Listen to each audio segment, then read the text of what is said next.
Hi everyone, my name is Risha. Today is the 29th of December 2024. I'll be going over my weekly option chain analysis for Tesla for the upcoming expiry on the 3rd of January 2024.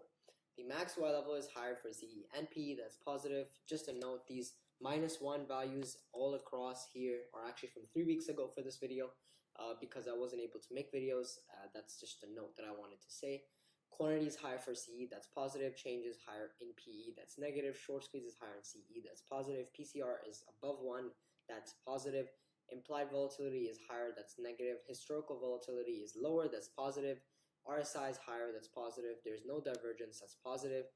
ADX is higher, that's positive. ATR is higher, that's negative. ATR is higher, that's negative.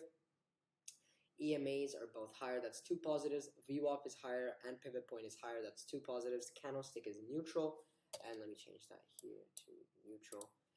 The new support is 450. The previous week's support, 3 weeks ago's support was 370. The current resistance is 455. The 3 weeks ago's resistance was 400.